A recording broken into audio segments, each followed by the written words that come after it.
Good morning, everyone. Join me with a cup of coffee or tea. Took me half a cup to get my lesson prepared, so I'm down to the lower part of it. It's not as crisp and hot as it used to be, but it'll get me there. Okay, for today, as we struggle through daily life and the things that are going on, why is faith so difficult? Or why does it seem to be so difficult? One, we're believing in a being, in a Savior that we've never seen. But even those that saw him still lack faith. So it's just something that we're stuck with. We can't get rid of this doubt. The world leadership wants to promote doubt to get you to be dependent. We have a need to be dependent on something. So the world leaders want us to be dependent on them when we should be dependent upon God and his Son. So faith we've talked about many times. It's a common issue. Without faith, it's impossible to please God. So we know that we have to do this. It's because of faith that we accepted the sacrifice of his Son. So let's just take a quick look at Peter in a well-known story, and then we'll get into some reasons why we have trouble with faith. Matthew 14:22. Immediately he made the disciples get in the boat and go to the other side while he dismissed the crowds. He was teaching. A lot of people gathered. They were all wanting something. They weren't necessarily wanting God, but they were wanting something, and the something that they were wanting was food, healing, physical things, the things that we deal with every day, the things that make faith difficult. And after he had dismissed the crowds, he went up in the mountain by himself to pray. Something we should take a lesson from, because we need to recharge our batteries after we've spent all this energy out, and he needed to too. When evening came, he was there alone, but by this time the boat, battered by the waves, was far from the land, for the wind was against them. This is a pretty good sized lake. For those of you who live around the Great Lakes or any other big lake, I never saw big waves on Lake Tahoe, but they're surrounded by a mountain range, so it'd be hard for winds to really come in there and do a lot of wave creating. But the areas around, I've been to Chicago and I've seen the lake there, and it's a windy city, as they call it, so that wind creates gigantic waves. A lot of the area down the center part of Israel, from the Sea of Galilee down to the Dead Sea, and they're not fishing in the Dead Sea, it's dead for a reason, they're fishing in the Sea of Galilee. It's a pretty good size, and the wind can come down through there. They were being battered about, and they're in a small boat. These aren't motor-driven boats, these are sailboats, and they float around in the water as the water's doing what it's doing.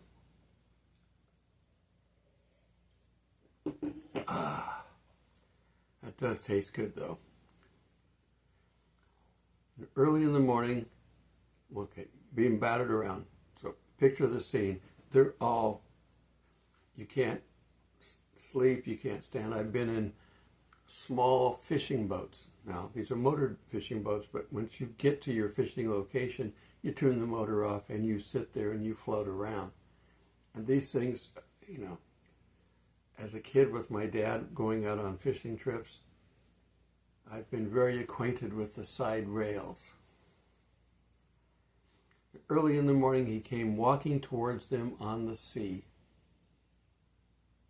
Faith. How did he do it? I don't know. We don't have to know. We just have to know that he did, that he can, and even Peter did. But when the disciples saw him, they were terrified, saying, "It's a ghost!" And they cried out in fear. But immediately Jesus spoke to them and said, "Take heart, it is I. Do not be afraid." How many times has he said that to us through our life? Peter said to him, "Lord, if it's you, command me to come to you on the water." Jesus can be a man of many words, but in this case, all he said was, "Come." So Peter got out of the boat and started walking on the water and came towards Jesus. You see the power of God? We can be like Jesus if we have faith. That's difficult because as soon as you see what happens, but when he noticed the strong wind, he became frightened, and beginning to sink, he cried out, "Lord, save me." Jesus immediately reached out his hand and caught him, saying, "You of little faith." But he had some. Enough faith to walk on the water, just not enough to sustain it. When you start looking at what's going around, we live in a physical world. We know that if we jump off a building, we're going to hit the ground splat. We know that there are limitations within this. Our bodies are physical, the world is physical, but Jesus is spiritual. He's half spiritual, half physical. But the half spiritual can run circles around the half physical. We can do that too because we have the Spirit in us. Jesus said, "These things you see me do, you will do greater."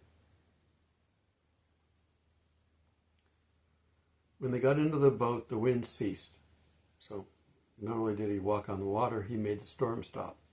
And those in the boat worshiped, saying, "Truly you are the Son of God."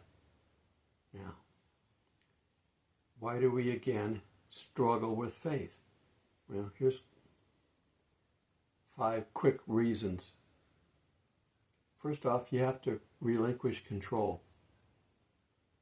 We like to be in charge and control of things.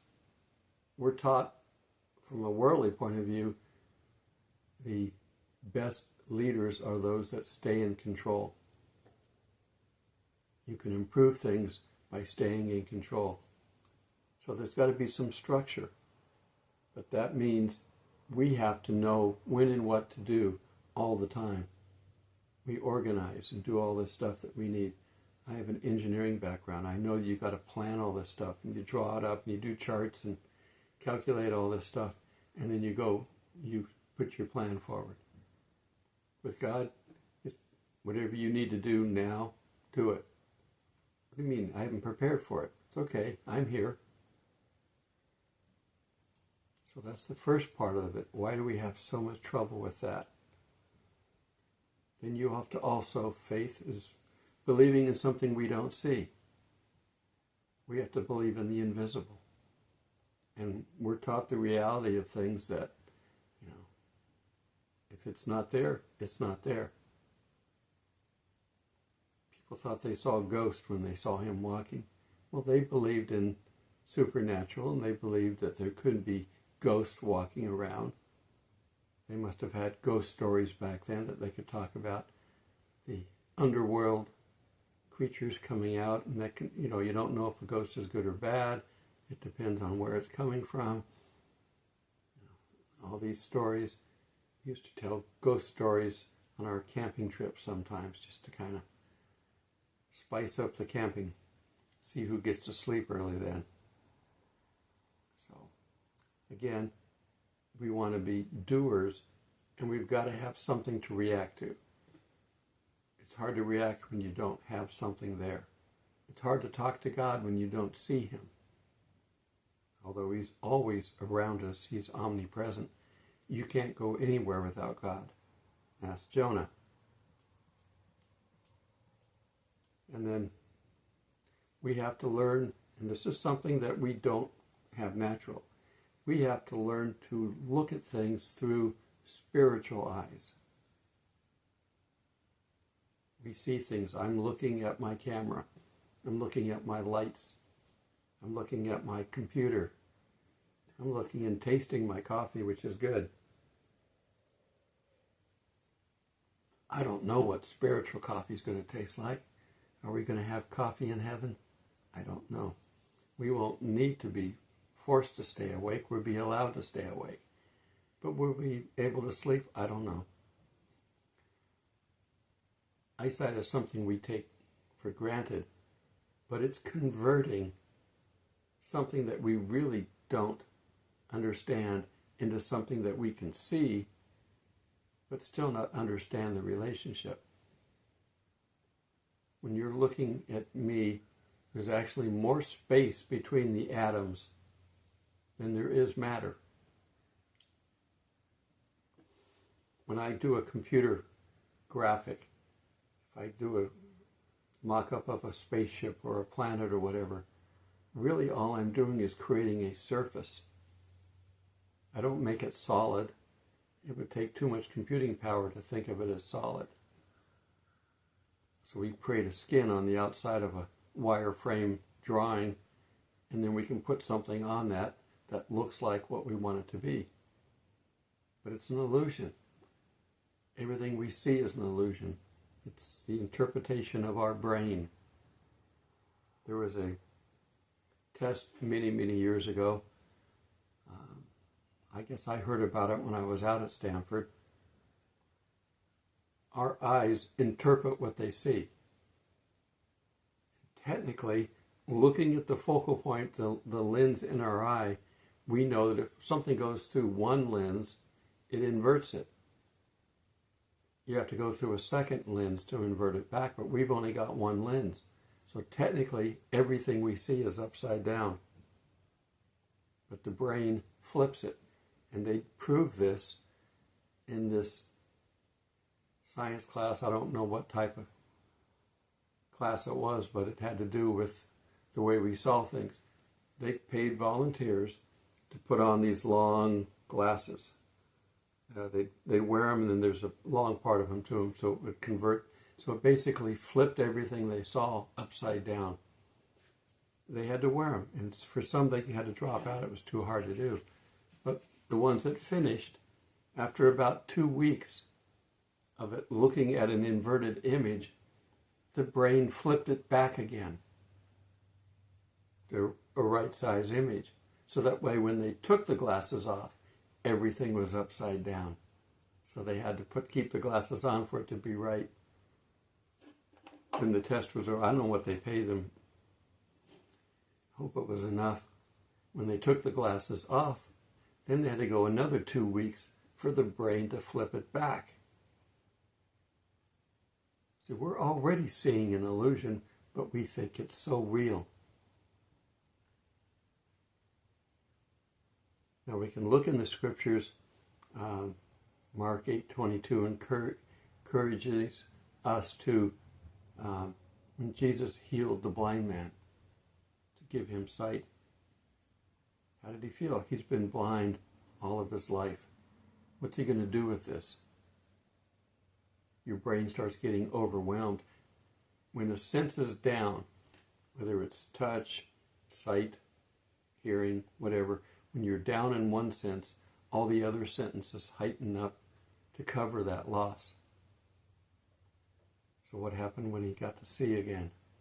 I don't know. There's this second touch that we get. What's the cat doing? The cat's getting into something. I left the bathroom door open because it's getting cold enough now that I actually turn the heat on. You don't have to set it at 105. You can set it at anything you want. Just leave it on, and if it gets below the temperature, then the heat will come on until it gets up to that. So I set it low, but we got down to, I think, 43 last night. Yes, it's getting close to fall. We're getting close. Was it a week away? Yeah, we've got about 10 days to All Hallowed Eve. I won't call it Halloween. It's not a fun day. It's a Satan day that Satan has turned over to us to party on. It's not designed for that. The people put out jack-o'-lanterns and carve ugly faces in them to scare the demons. Is that not foolish?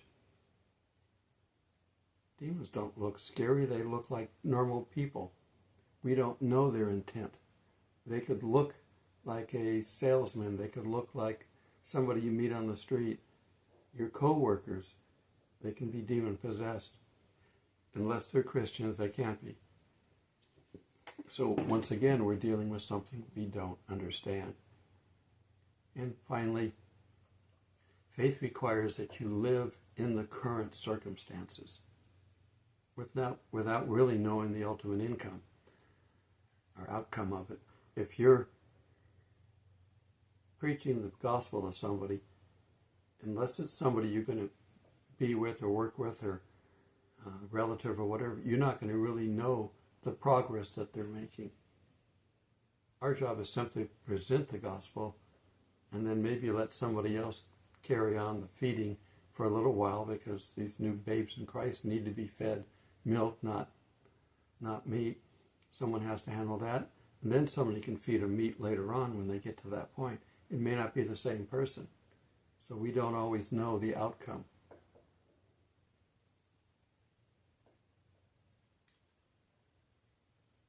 Hearing what the cat's trying to get into.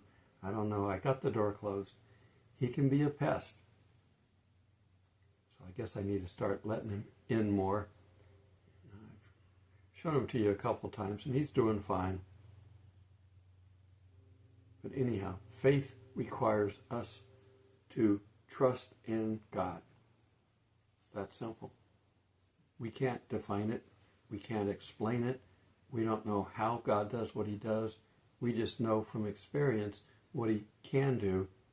And if we're asking for his help, we know we're going to get the best of his help. That's all you can do. We go about our days trying to improve our faith. And if your faith is weak, ask God to strengthen your faith. Anything you ask for in his name, he will give it to you. If you're asking for strength in faith, that's to believe in him and what he can do with us. That's important. So he will strengthen that. If you're asking for patience, you might have to wait a little while. God's got a sense of humor. If you're asking for wisdom, he may bring you 3 wise guys. Yuck, yuck, yuck. We use that term in many ways in our English language. Our language is a composite. So anyhow, be assured that the testing of your faith through experience produces endurance, leading to spiritual maturity and inner peace. James 1:3. And I'll leave you with that. Trust in God. That's all we can do. We don't know the outcome. We don't know the direction sometimes. Just hold on. Hold on to him and hold on to the direction, and he'll take care of you. Till we meet in the clouds. God bless.